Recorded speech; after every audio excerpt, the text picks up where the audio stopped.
Hello everyone, कैसे हैं आप सब। देखिए, आज का जो अपना टॉपिक है वो है बिजनेस स्टैटिस्टिक्स में। किस में है? Business statistics. हम पढ़ रहे थे मेजर ऑफ डिस्पर्जन, जिसमें हमने पहले 3 मेथड हम कर चुके हैं। रेंज, इंटर क्वार्टाइल रेंज या क्वार्टाइल डेविएशन बोलो आप, और साथ में हमने किया था मीन या फिर एवरेज डेविएशन। आइए फोर्थ मेथड अपना जो है आज का वो है स्टैंडर्ड डेविएशन, या इसको रूट मीन स्क्वायर डेविएशन भी बोलते हैं। क्या बोलते हैं? रूट मीन स्क्वायर डेविएशन, या इसका एक नाम और आप लिख सकते हो, मीन स्क्वायर एरर। क्या बोलते हैं? मीन स्क्वायर एरर भी इसको बोलते हैं। रूट मीन स्क्वायर डेविएशन बोलो या फिर minimum root mean square deviation बोल लो, ये भी बात एक ही है, मिनिमम। ठीक है, तो सबसे पहले ये दिया किसने था स्टैंडर्ड डेविएशन? कार्ल पियर्सन ने दिया। कब दिया था? 1893, 1893 में। इसको किस नाम से देते हैं? ग्रीक वर्ड, याद रखना, लेटिन नहीं है, आप हिंदी में ऐसे लिख लो ग्रीक। ठीक है, सिग्मा से बोलते हैं इसको। इसकी डेफिनेशन दी गई है, लेकिन डेफिनेशन से पहले आपको फॉर्मूला पता होना चाहिए।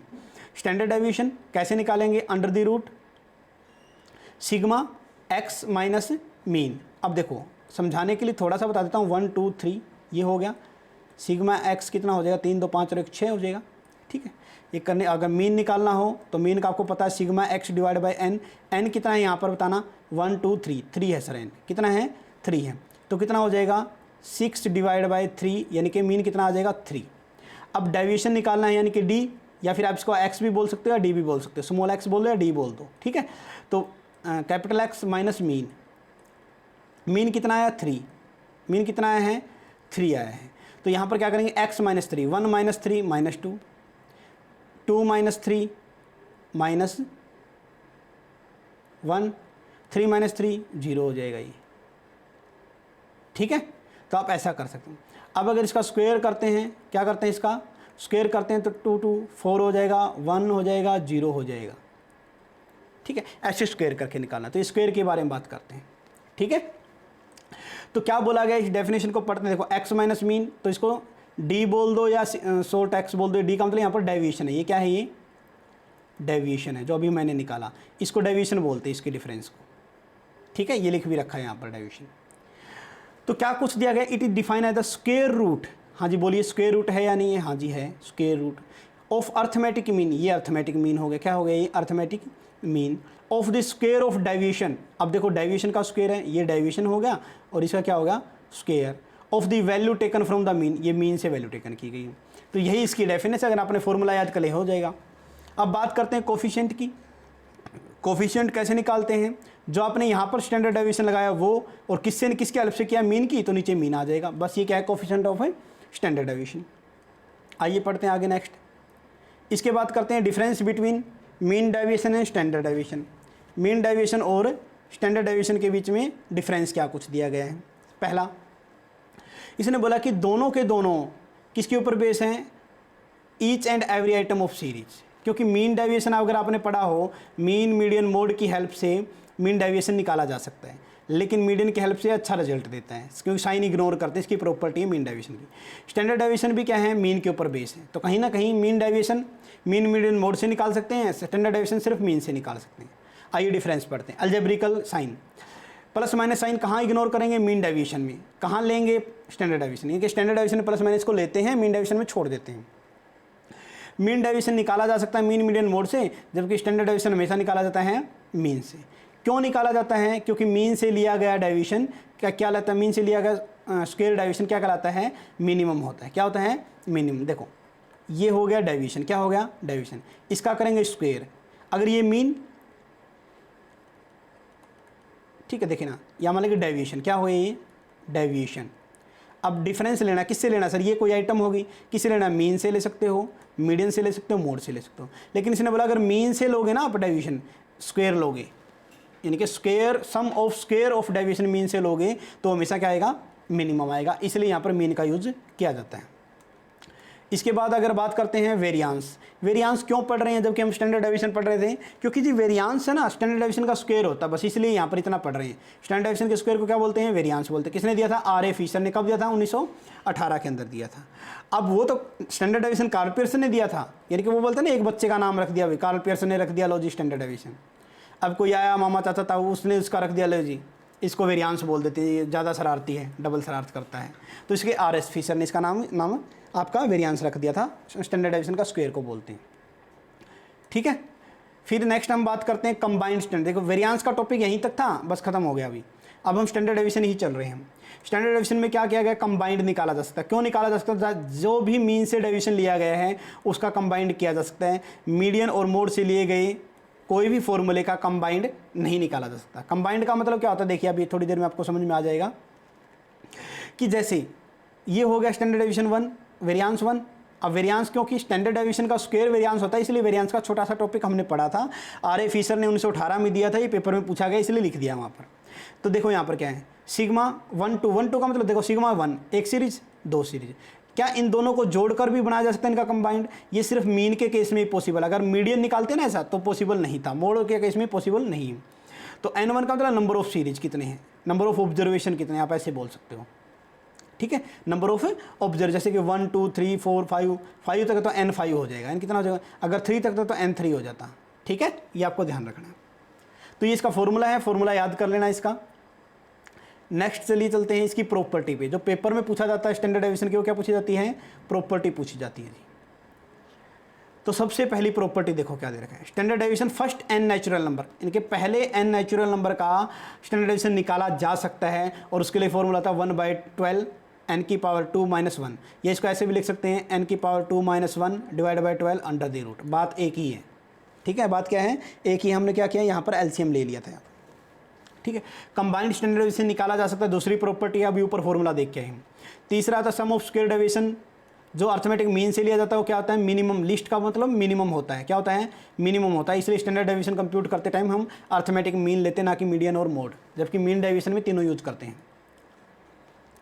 इसके अलावा आगे चलते हैं, स्टैंडर्ड डेविएशन क्या है, स्टैंडर्ड डेविएशन इंडिपेंडेंट होता है, मतलब प्रभाव नहीं पड़ता प्लस माइनस का। मान लें कि एक सीरीज है 1 2 3, अगर इसमें हर किसी में एक एक जोड़ दें, ठीक है, क्या हो जाएगा ये, यानी कि x था, ये x + 1 हो जाएगा। एक एक जोड़ देंगे तो कितना है, 2 3 4। अब जो स्टैंडर्ड डेविएशन आएगा, पहले जो स्टैंडर्ड डेविएशन आएगा सेम आएगा, कोई फर्क नहीं पड़ेगा जोड़ने और घटाने से। लेकिन अगर इंडिपेंडेंट नहीं है, change of origin, multiply divide से रिजल्ट चेंज हो जाएगा, मल्टीप्लाई डिवाइड से रिजल्ट चेंज हो जाएगा, ये आपको ध्यान रखना है।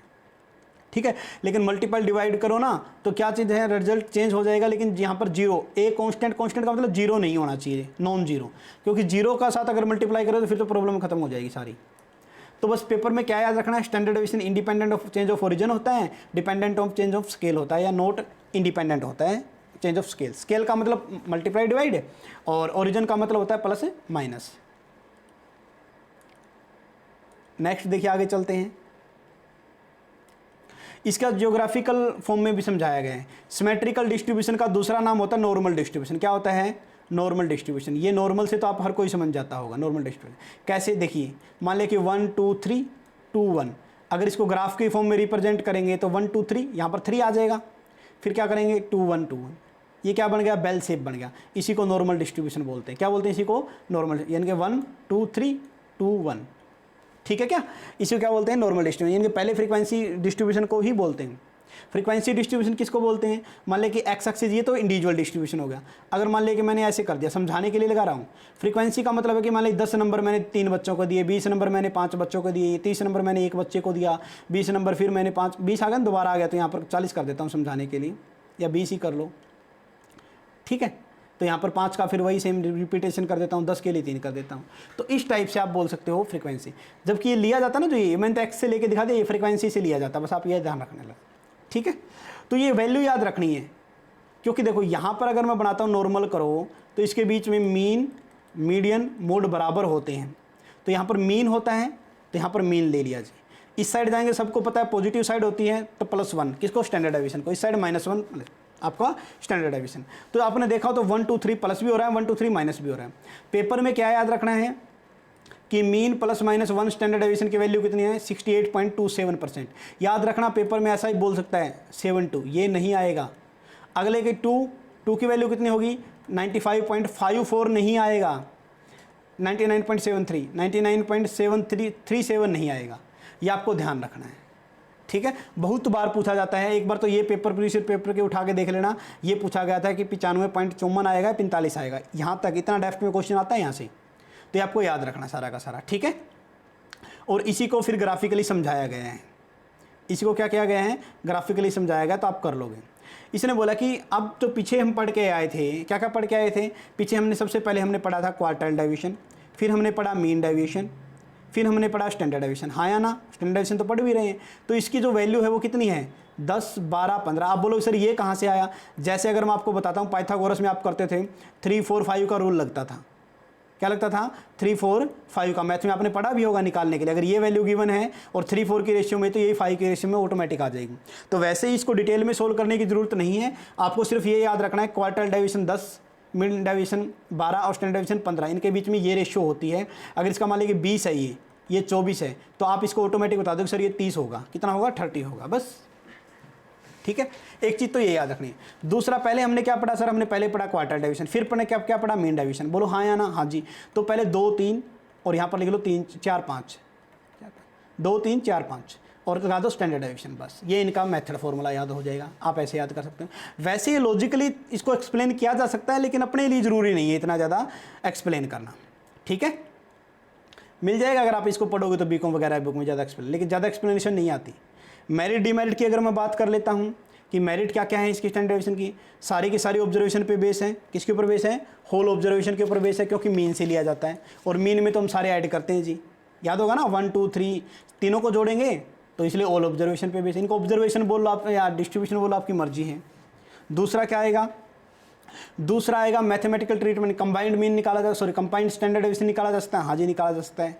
तीसरा क्या आएगा, सैम्पलिंग थ्योरी हो गया, टेस्ट ऑफ सिग्निफिकेंस। देखो 2 तरह के स्टैटिक्स हम पढ़ते हैं, एक पढ़ते हैं डिस्क्रिप्टिव वर्णात्मक स्टैटिक्स, ठीक है, जिसमें हम पढ़ेंगे mean, median, mode, correlation, regression, dispersion, skewness, ठीक है।